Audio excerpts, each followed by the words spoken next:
ก็หักกะมาเนาะเขาจะแหล่เบิ้งมาแต่ใช้เขาถามหาอยู่เลยในป่าเดี๋ยวมาแต่ใช้เลยอยู่ใช้โอ้อยู่สวรรค์พูแผนพิลึกเนาะโอ้เจ้าโตมาเศร้าเนี่ยเขาก็เมื่อแล้วเว้ยทีมงานเขามาเพิ่มอีกผู้หนึ่งเนาะนี่เด้นี่โอ้งามเลยรถเราเรือคันเดียวแล้วในสวรรค์ยูเซโนมี2 คันช่องบ่ชี้เดียววะ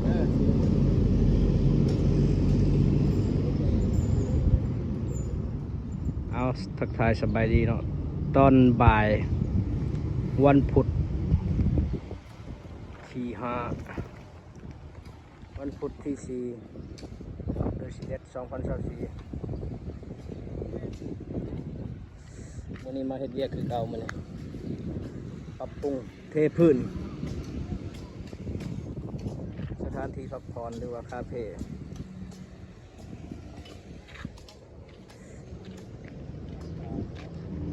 ปรับนาดินปล่อยน้ำใส่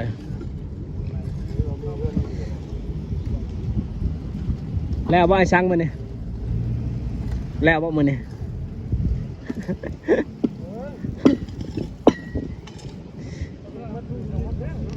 ทางหัวหน้าโครงการเพิ่นยังปรับนาดินเทพื้นเนาะขนาด4x12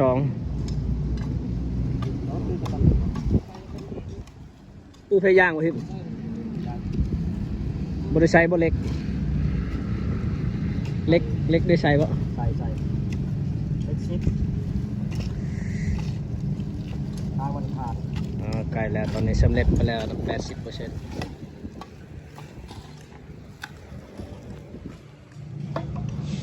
ติดวงเวียนเก่าเซโน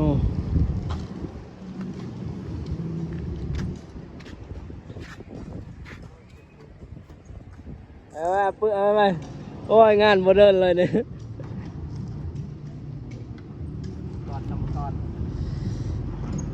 กรรมกรได้ครับประมูลหลายล้านเติมโครงการพันล้านกำลังปรับปรุง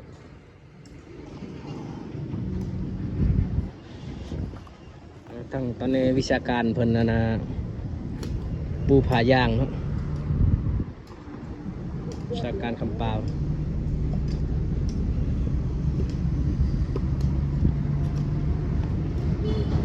ปรับนาดินโซนนั้นมันชิปูนะหินบดหินขาวโอ้หลด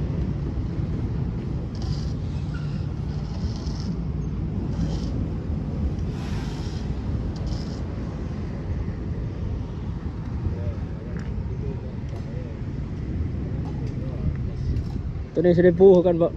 ไม่ทางนี้นะตรงนี้จะได้ปูหมดเนี่ยให้ได้ระดับเดียวหมดบ่ได้ประกางเต้นบ่มือนี่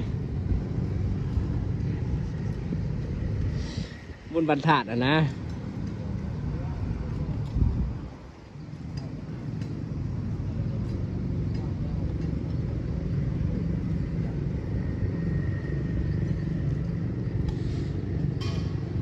โอ้ตัวแล้วเนี่ยก็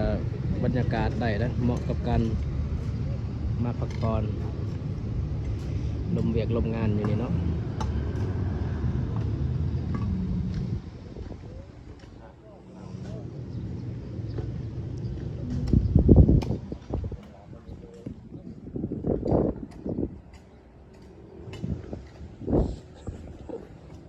มาใส่ล่องไง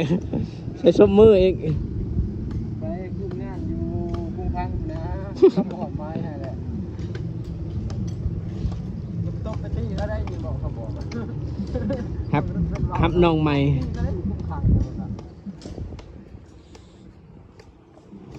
ตรงกลางจะมีคลองน้ำขนาด20 เซนเพื่อระบายน้ำในยามฤดูฝน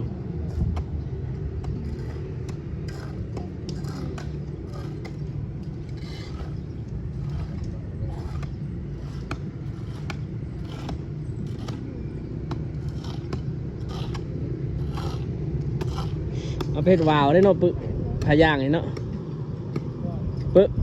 ว่าเพชรวาวได้พายางนี่เนาะเจ้ามักลินวาว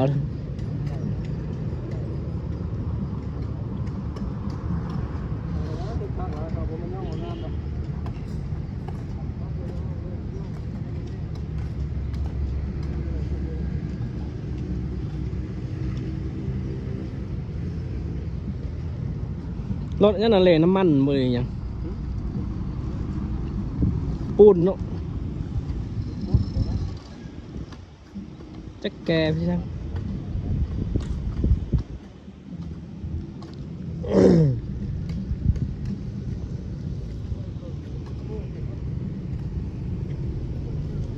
ใครแต่มีต้นใหม่เนาะยามพักผ่อน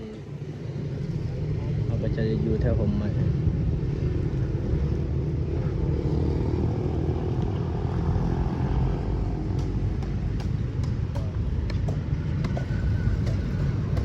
หัวหน้าโครงการพลเลาะเบิ่ง